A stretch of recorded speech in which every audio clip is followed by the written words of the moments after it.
Flight, Marcus, and Genie. By the time Marcus and Genie were old enough to understand the world around them, the recent war seemed but a distant memory, for life on the Beaufort farm and estate had taken great pains to become blissful again. Perhaps it was because their country was newly independent, and a country's independence is infectious and tends to permeate everything. Or perhaps it was because both of them were too young to remember the particular horrors the Civil War had visited upon the compound. Whatever the reason, Marcus and Genie both developed a strong sense of adventure and soon grew tired of the monotonous greyish-yellow of the compound.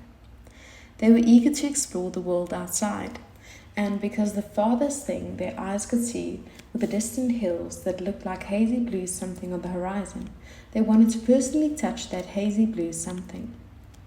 If they had been able to tell the passing of time, they would have known that it took close to 6 months to convince Elizabeth, who remembered only too well the horrors of the Civil War, to let them walk out of the compound and down the long dusty road that seemed to stretch on forever, only to lose itself in the distant hills. They never realized that she let them go only because she knew they could not go far.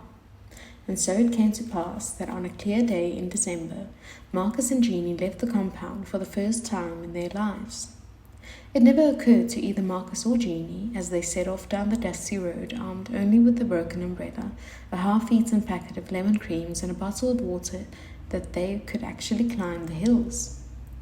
For the stories they heard at night around the compound fire, they knew that what lived on the other side of the hills was terrifyingly wicked and relentlessly evil. They also knew from the around the fire stories that the hills themselves were innocent, and that therefore there was absolutely nothing wrong with touching them and feeling their reassuring permeance. Since they could see the hills, they thought it would not take long to reach them. They probably had not walked as far as they thought. Genie and Penelope, her handmade rag doll, whose dark brown skin and colourful dress her mother had made from the scraps left over from the material she used to make dresses for herself and Genie, tied on her back and secured there by a towel that was knotted around her waist, carrying a broken umbrella above their heads as Marcus drove his wire car along the dusty road, one trouser pocket stuffed with the lemon creams and the other containing the water bottle, when their dusty legs grew tired. As their determination to reach the distant hills rapidly waned, they were more than happy to discover to the left of them a field of yellow that stretched as far as the eye could see. Sunflowers. They had never been told that such a thing of beauty existed. Without hesitation, Genie ran giggling into the field, never stopping to think that it could contain anything harmful or dangerous. Marcus hesitated.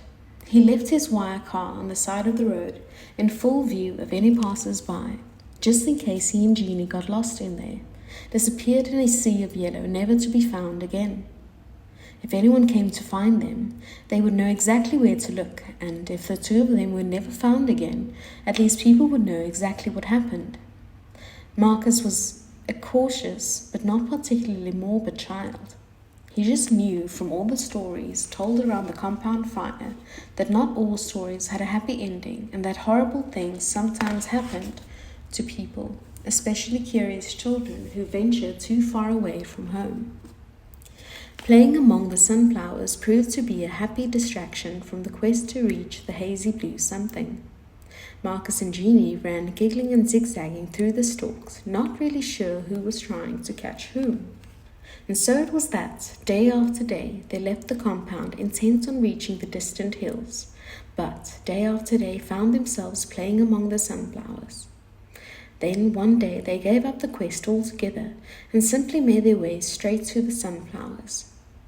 After that, it did not take long for the hazy blue hills in the distance to become a distant memory. When they were not playing Catch Me If You Can, Genie sang songs that she had learned from her mother and told stories she had heard around the compound fires to a very appreciative audience of sunflowers. They continued to find pleasure in the sunflowers even as the petals began to shrivel. The stalks hardened and the brown faces of the sunflowers became darker and downcast. Then one day, all laughter died. Just like that. Unable to comprehend, Marcus and Genie stared at all the sunflowers lying on the reddish-brown soil, no longer reaching for the sky. They had all been felled to the ground, every single one. Genie desperately tried to get them standing again, and Marcus had no choice but to help her. With their hands, they dug the reddish-brown soil and reinstated the stalks to their rightful places. Some stood, but most fell down again. Genie was determined. She did not care how long it would take. All she told herself was that one day all the sunflowers would be replanted. But when they arrived the next morning, the scene was worse than any they could have imagined. The sunflowers were gone, all of them, even the ones they had put upright again. There was not a trace, not a forlorn green stalk, not a withered yellow petal, not an abandoned brownish black seed. No evidence at all that this had recently been a populated sunflower field. The barren scene truly broke Genie's heart, and for the first time in her life she turned her face away from the sun. Wordlessly, Genie sank to the reddish-brown soil and cried silent tears, another first in her short life. Marcus put his arm around her, but at that moment became old enough to know that Genie's grief was something he could not console away. He was sad, not for himself, but for Genie, because, although he understood that this was a loss, he knew that the loss was mostly hers. She had loved the sunflowers in a way that he had not. She had loved them deeply. He had not. She had loved them with every fiber of her being. He had not. In truth, he had loved the sunflowers only because Genie loved them. He saw that they were beautiful, but were not for Genie. He would not have seen that theirs was a beauty worth cherishing. On that day, Marcus made another discovery. It was a discovery he could only have made because of the sunflower's disappearance. As Genie planted her feet in the reddish-brown soil and sifted it through her fingers in a vain effort to find something that remained, a glint on the horizon caught Marcus's eye. In the early morning sunlight, he made out the carcass of a car. The abandoned car had been there all along, lonely as it listened to them play and laugh in the field, lonely as it listened to Genie sing and tell stories to the sunflowers, lonely as it watched them walk away without being discovered. The loneliness of the abandoned car filled Marcus with a sadness that made him want to run towards it without hesitation and touch it. It was only Genie's grief that stopped him from doing so. In a show of solidarity, he sifted the soil through his fingers, but he could not bring himself to bury his feet in the reddish-brown soil. Every now and then his eye stole looks at the abandoned car.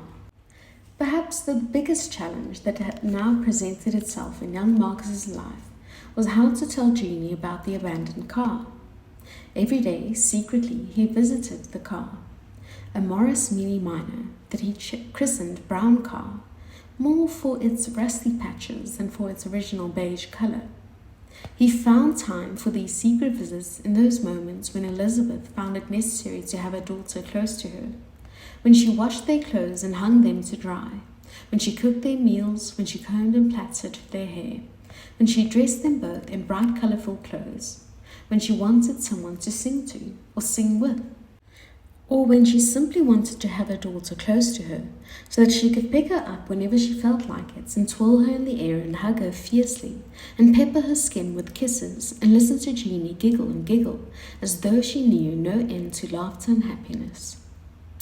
Before they discovered the sunflower field and before he discovered Brown Car, Marcus's favorite time of the day had been bath time. Not his bath time, which consisted of his grandmother religiously scrubbing his body with a coarse face cloth and harsh soap that was sudsy enough but stung his eyes and prickled his nose and made him sneeze repeatedly as his grandmother told him about the dangers of dirt and vanity, while he stood in a zinc galvanized steel bucket which was filled with just enough cold water to make him clean. No, not that bath time, but Genie and Elizabeth's. They bathed together, and their bath time was filled with laughter and giggles and songs and warm water splishing and splashing in their enamel cast iron tub, the warm and comforting scent of vanilla wafting out of the high window of their bathroom, under which Margaret stoically sat, even though the other boys in the compound teased him mercilessly for doing so. From under the window, Marcus could hear the conversations they had. "Ma, when I grow up, will I have breasts as big as yours?" "Would you like to have breasts as big as mine?" "Yes, most definitely." "Then you shall." "Ma, when I grow up, will I have a bottom as round as yours?" "Would you like a bottom as round as mine?" "Yes, maybe even rounder." "Then you shall," replied a laughing voice. "Ma, when I grow up, will I be as beautiful as you?" "No, you'll be much more beautiful than me. You'll be a true sight to behold." "But I don't want to be more beautiful than you." "Then you'll have to try very hard not to be." "Ma, I know that I came from somewhere in your heart." "Yes, you did. And that I was an egg, a golden egg. Does that mean—" "Marcus says that means I don't have a father." "Marcus knows as much as Marcus can know. Do I have a father? It depends. On what? On the future." Marcus had fallen asleep many a time under the open window, lulled by the warm vanilla scent, their soothing voices, generous laughter, and genuine happiness. But after he discovered Brown Car, he no longer spent time under the high window. He spent his time breathing in the surprisingly comforting smell of rusting metal and rotting seat cushioning. It was an old and somewhat familiar smell. His fingers reveling in the curve of the steering wheel, Marcus imagined himself driving down the long dusty road away from the compound and towards the hazy blue hills, always with Genie by his side in the passenger seat and her beloved Penelope in the back. Marcus did all the driving because, from what he had seen on the compound, only men drove vehicles. It had never occurred to him that his imagination did not have to be bound by reality of the compound. And as he fantasized about these journeys to and from the compound, he tried to devise a plan to tell Genie about the new love, Brown Car. And as it turned out, he did not have to. One day, as he imagined himself driving down the dirt road with Genie by his side, he smelled the warm scents of vanilla and wood smoke and turned to see Genie looking for him from the passenger seat, a rare frown creasing her brow, her arms crossed and resting on her slightly distended belly. "So this is it," she said. "This is what made you steal away from me." What was he supposed to say to that? The ever-present Penelope always seemed to give him a disapproving look from her secure position on Genie's back. He felt his heart sink, and then Genie's face broke into a smile, the gap between her two front teeth making him smile too, as it always did. And from then on, that was how they spent most of their mornings and afternoons, slowly baking in Brown Car's carcass, together and travelling to the places contained with their imaginations, places they had heard of, China, Egypt, England, the Soviet Union, and America. In their imaginations, the places all looked exactly like the compound, except China had a great wall running around it. Egypt had pyramids and sphinxes, where the schoolrooms were. England had a stuffy and stiff queen, looking very out of place in the greyish-yellow dust of the compound as she walked around in her bejewelled crown and heavy red cloak, looking for someone called Margaret Thatcher, but never finding her.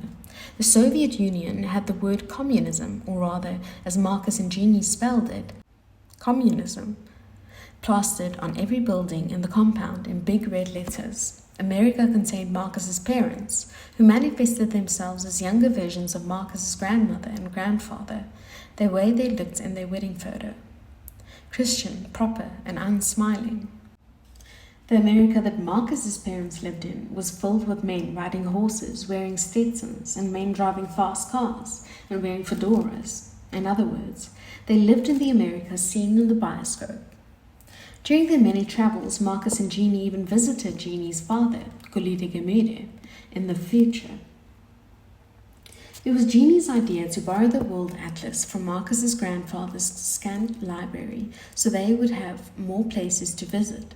Unfortunately, it had been printed in 1965 and did not contain the name of their newly independent country. The World Atlas therefore presented them with more possibilities as well as more challenges. Their newly independent country could have been any of those land masses surrounded by even larger masses of water. It could have been one of those teeny tiny shapes that seemed to be in a grave danger of being swallowed whole by masses of water. As a result, their newly independent country sometimes finds itself in the center of the world map, sometimes in the north, sometimes in the south, sometimes in the east, and sometimes in the west. Marcus and Genie already understood that the world had a fluidity to it, even if they did not yet understand their place in it. Worlds and possibilities unfurled before them, creating dizzying delights. So engrossed were they in their travels that it took them a while to notice that shoots were beginning to rise out of the reddish-brown earth. The sunflowers were being reborn. This was how they learned the most valuable lesson about death, that after it there is life again, that things that perish will rise again, that after every ending there is another beginning. And so, although they spent the days and afternoons traveling the globe, their eyes also patiently watched the sunflowers grow stronger as they reached towards the sun. They watched as the leaves appeared. They watched as a million blooms burst in unison. They watched as a million brown faces turned towards the sun, and Genie chose that exact moment to take her rightful place among them, welcoming the familiar itch of her skin as her arms came into contact with the stalks and enjoying the cool dampness of the reddish-brown soil as her toes burrowed in, rooting her in place. It was one day while they were in the sunflower field that the first truly strange thing happened. Through the stalks, they saw a car sputter to a stop. 2 men were inside. Neither of them got out. The driver simply rolled down his window and proceeded to smoke a cigarette, blowing smoke rings out of the open window as though he had all the time in the world. From their vantage point within the sunflowers, Marcus and Genie could see enough of the men to know that they did not know them. They did not belong to Beaufort Farm and Estate.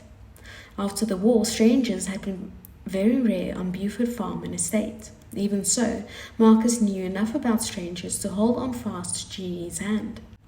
Genie, who had a tendency to run towards everything without hesitation. They stood among the stalks for a long time, holding hands, not moving, afraid to breathe. Then the man in the passenger seat got out and walked towards them. Marcus and Genie held a collective breath, fearing something, though not really sure what. The man stopped right at the edge of the sunflower field and started unzipping his trousers. It was then that Marcus risked everything and moved. He lifted the hand that was not clutching Genie's hand and used it to cover her eyes and closed his own. They heard the man's urine splash onto the reddish-brown soil. It was only when they heard the car door slam shut that Marcus removed his hand from Genie's eyes and opened his own. They felt too embarrassed to look at each other. Not looking at each other is what allowed them to witness the astonishing thing that happened next. Just as the coolness in the air and the changing color of the light through the sunflower petals was letting them know the sun was beginning to set, the boots of the car popped open, and out of it slowly unfolded an impossibly tall man, like a jack-in-the-box that was taking its time to surprise them. This time Marcus and Genie held their collective breath in sheer awe. The driver and the passenger got out of the car and joined the third man. They had a long whispered conversation before they shook hands, grasping each other's upper arms with their free hands, a sure sign of something deeply felt. Without even having to say anything to each other, Marcus and Genie knew that they would be greeting each other like that from then on. The driver and the passenger got back in the car, which came alive without a sputter. It made a quick U-turn and raised a lot of dust in the air, so much that Marcus and Genie had to strain to see what was happening. The driver said something to the third man that he responded to with a smile. Then all 3 men brought their right hands towards their foreheads at a very sharp angle. Then just as suddenly and just as simultaneously, they brought their hands down in a sharp motion. Goodbye. Without even having to say anything to each other, Marcus and Genie knew that they would be saying goodbye to each other like that from then on too. The car slowly drove away. The third man remained in the cloud of dust, but started to turn towards the compound. His eyes quickly swept over the sunflowers. Then he stopped. Genie immediately let go of Marcus's hand and ran towards the man. They seemed to share a mutual elation at having discovered one another. The man threw Genie into the air, and Marcus was terrified. The man caught Genie with a smile. It was only then, when he saw the gap between the man's two front teeth, that Marcus felt safe enough to leave the sunflower field. When the man shifted his smiling eyes from Genie to Marcus, Marcus was grateful to see that they did not lose any of their warmth. He basked in the warm glow of their welcome as he shyly and in a manly way, or so he had hoped, shook the man's hand. All three of them were so wrapped up in getting acquainted that they did not notice Elizabeth hurtling towards them with the speed and ferocity of a mother elephant that knows its calf is in danger. Dust rose in her wake as the many colors of her dress seemed determined to fly off her body. The blonde hair that often sat on top of her head had long flown off and been trampled by some of the other residents of the compound who were following her, sensing instinctively that something either spectacular or tragic was happening and that they would need to bear witness. "Golide?" Elizabeth bellowed, before coming to an abrupt stop. Her eyes were wide with wonder, confusion, relief, joy, and pain. Her body trembled with the force of a feeling all these emotions at once. Justina strategically started ululating. Relieved to finally have something to do, the compound residents celebrated. The woman ululated and danced a jig. Then the man did a very elaborate warrior dance, kicking their legs high into the air, humming and chanting a warrior song deep in their throats. Their younger members of the compound did not do the jig or the warrior dance. They were too modern for that. They chose instead to do the twist, and really gifted among them even braved the mapantula. No one, not a single person, minded all the dust that the joy of the occasion raised as they made their way back towards the compound. Golide seemed at once both touched and embarrassed by the attention. However, this spontaneous excess of sheer joy was not unwarranted, for Golide Gumede, Liberation War hero, had returned home alive and well, unlike so many others who had returned broken and had not returned at all. The presence of life after death and devastation of war was definitely something worth celebrating. Marcus had never before felt such a deep sense of belonging as when he walked nestled between Elizabeth and Golide, each of his hands in one of theirs. He smiled up at Genie, and she smiled down at him from where she sat, perched resplendently on her father's shoulders. This was to be the happiest day of their young lives. It was while they were in Brown Car that the second truly strange thing happened. A few years had passed since Genie's father's return. Things all around had changed. There was more traffic along the dirt road. A mobile library came once a month, allowing residents of the compound to borrow one book each. Marcus borrowed a different volume of The Adventures of Tintin every month. Genie borrowed The Firebird and renewed it every month. Marcus enjoyed challenging his lips and tongue with the Captain Haddock's alliteration-obsessed diatribes. And Genie was enamored of the pretty pictures of the beautifully colourful bird, as well as the story of how it remained elusive for the Prince Ivan and sent him on a tremendous quest. In addition to the mobile library, a mobile clinic came once a week. A Mackenzie bus came twice a week from the city, resuming the schedule that had been suspended during the Liberation War. Within Brown Car, things had also changed. Penelope had been joined by Specs, a teddy bear who wore glasses that had been a Christmas present to Genie from her father. Penelope left the permanent security of Genie's back to be with Specs on the back seat. The death and resurrection of the sunflowers were now things Marcus and Genie were accustomed to. They were content to look on miles and miles of barren reddish-brown soil. They felt so secure in their happiness that when the second strange thing happened, it took them a while to realize that it was actually a threat to that happiness. A flashy car drove up to the dirt road at a very high speed, which was strange enough in itself because most vehicles had a good sense to travel slowly and carefully on the dirt road, knowing it was highly unpredictable and never to be trusted. The car whizzed by so fast that there was no way Marcus and Genie could tell who or what was in it. Truth be told, they did not particularly care to know. A few minutes after it had disappeared, they ceased to think about it altogether. Some time later, the imprudently fast car made its way back down the dirt road. This time, though, it seemed to have learned its lesson and proceeded slowly and with caution. Marcus and Genie were surprised when everyone they loved, Genie's parents and Marcus's grandparents, alighted from the back of the car. From the front, two people alighted, a man and a woman who looked too shiny. Their clothes were shimmery, their skin unburnt by the sun, looked burnished. Their too long hair, both his and hers, was glossy and incongruously curly as it glinted in the sun. Marcus was at first embarrassed for them. Then he immediately felt guilty for being embarrassed because he knew without being told that these were his parents, fresh from America. The woman, he supposed he had to think of her as his mother now, came rushing towards him, arms outstretched, yelling, "Honey!" Marcus got out of brown car hesitantly, cautiously, reluctantly. Genie understood his apprehensions, so she got out of brown car with him and held his hand. The woman, his mother, frowned at Genie before hugging Marcus. "You're just as beautiful as I knew you'd be," she said, covering his face with kisses. She smelled of something so sweet that it made Marcus and Genie sneeze at the same time. "Aren't you precious?"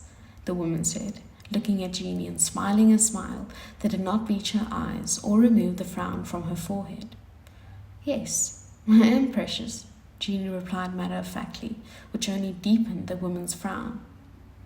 "Is her name Precious?" the woman asked, no one in particular, as she finally stood up and smoothed her shiny appearance. "My name is Genie." "Oh, how precious." The man, Marcus supposed he had to think of him as his father now, came forward but seemed not to know what to do next.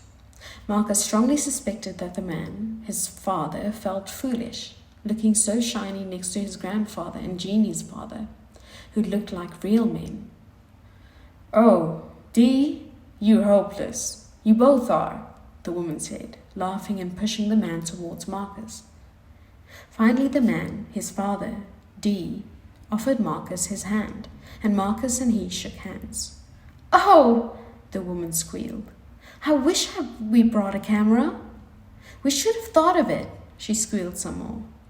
"Oh, this is just too precious," she said, clasping her hands together in sheer delight. "We have a surprise for you in the car," she announced, reaching out her hand to Marcus. When he took her hand hesitantly, she lifted him up with such surprising force that he had to let go of Genie. Without warning, his mother started walking rather quickly towards the flashy car and away from Genie. Marcus looked at Genie over his mother's shoulder as a distance between them grew at an alarming rate. Even though his grandparents and Genie's parents were there, he felt that he was in danger and that something horrible was happening. "Genie!" he all but screamed. She ran after him, shouting, "Marcus!" The warrior no voice matched the fear in his. "Perhaps there's another way to do this," Golita was saying. "Surely you see how attached they are to each other," Elizabeth added. "I'm sorry," the woman, his mother, said, holding him tighter. "It is not our intention to be cruel, but you all know what's going on. It's no longer safe here." "It never was safe, but we survived. We've always survived," his grandmother said. Marcus turned to look at her. Her voice had sounded hard, but there was a tenderness in her moist eyes, which were fixed on Marcus. His grandmother had never looked at him like that before. His grandmother had never cried in his presence before. It was when he looked at his grandmother that the reality of what was happening to him became clear. The surprise in the car was simply a ruse. This woman and this man, his mother and his father, his parents, were here to take him away. Suddenly feeling trapped by his mother's arms, Marcus struggled to release himself, kicking his feet and flailing his arms. He knew he was hurting her. Perhaps he even meant to hurt her, but his mother's hold on him only got stronger. He dug his fingernails as deep as he could into her neck and then dragged them. She let out a startled, sharp cry of pain, but still did not let him go. "You'll thank us for this one day," she said. Marcus seriously doubted it. Since he had no intention of leaving the Buford farm and estate, he grabbed hold of one of her loop earrings and pulled as hard as he could. As the earring ripped through her earlobe and Marcus felt her warm blood ooze on his hand, his father opened the passenger door to the imprudent car. It was then that Marcus sank his teeth into his mother's cheek, but it was already too late. She was already sitting in the car and hugging him to her body. He heard the door lock after his father banged it shut. He saw Genie reach the door and try its handle before her own mother swept her up, saying, "Let him go. You have to let him go." And it was then that he saw something into Genie's eyes as she looked at him. It made him give up the fight entirely. Everything became a blur. "I'm sure in time we'll be able to put all of this behind us," his father said, getting into the car. Marcus could not tell whether he was saying this to the people in the car or to the people outside.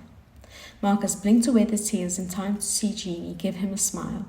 He knew it was not a genuine smile. It was a smile meant to give him courage. He did not want someone to give him courage. He wanted someone to save him. And then Genie did the unthinkable. She raised her hand in a sharp angle and brought it to her forehead. Goodbye. She waited for him to do the same, but he absolutely refused to say goodbye. Suddenly there was dust all over the car as the car sped away, and then Marcus could no longer see the sunflower field. He wondered for a long time afterwards if Genie, believing he had returned her salute, had completed the gesture by bringing her hand sharply down. Had she really said goodbye to him and let him go forever? Just like that? Or was she still waiting, her right hand at a sharp angle to her forehead? In the car, his mother pressed her cheek to the top of his head and rocked him gently. "You'll see. You'll thank us for saving you. You'll thank us someday." She repeated the words over and over again as though she was reciting a lullaby. His eyes grew heavy. His body was tired from the fight. It was only as his eyes struggled to stay open that he noticed the other woman in the car, an older woman, and in her arms he held a sleeping child, a girl who seemed encased in frilly pink. "That's our surprise," his father's voice said. "She's your little sister, and her name is Crystal." Marcus looked at his father, who smiled at him, obviously happy about something. He looked back at the unsmiling older woman holding the girl. "This is your grandmother, my mother. We are your family now," his new grandmother said, still not smiling. They all looked beautiful, the members of his family, but Marcus felt that their beauty was not to be trusted. It was a dangerous beauty. He was suddenly more terrified than he had ever been before.